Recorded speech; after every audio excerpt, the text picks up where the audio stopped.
আমার একটা জীবনের মেহনত।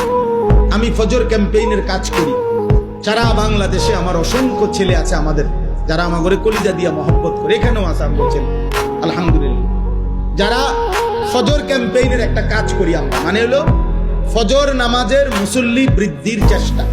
ক্যাম্পেইন মানে প্রচারণা, ফজরের মুসল্লি বৃদ্ধির প্রচারণা।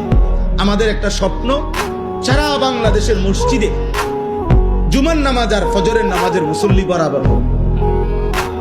আর এটা কিতাবের মধ্যে আছে, ভবিষ্যৎবাণী, আসমানি কিতাবের ভবিষ্যৎবাণী, যে মুসলমানদের যখন জুমার নামাজ আর ফজরের নামাজ মুসল্লি বরাবর হবে, কসম আল্লাহর কিতাবের কথা এটা, সেদিন মুসলমানদের হাতে গোটা পৃথিবীর বিজয় হবে, পৃথিবীর সমস্ত বেঈমানের উপরে ঈমানের পতাকা উড়বে।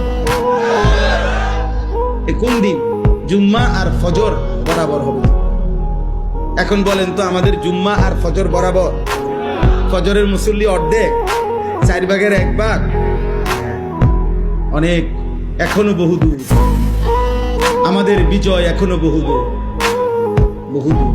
এই জন্য সারা বাংলাদেশে আমরা আলহামদুলিল্লাহ এই কাজটা করি। বয়স্ক বাবা, মজ বয়সী যারা আছেন, আপনাদেরকে বলি, ফজরের নামাজ পড়েন। খোদার কসম, এই কোরআন হাতে ধরে বললাম, নবীজি বারবার, একাধিক, বুখারীতে হাদিস আছে, মুসলিমে হাদিস আছে, অসংখ্য সাহাবী বর্ণনা করছেন নবীজির থেকে। নবীজি বলছেন, কোন ব্যক্তি মুমিন নাকি মুনাফিক এটা চিহ্নিত করার প্রথম প্রকাশ্য প্রমাণ হলো ফজরের নামাজ। কোন নামাজ? কোন নামাজ? খোদার কসম, ফজরের নামাজে প্রমাণ হয় সে কি মুমিন নাকি মুনাফিক।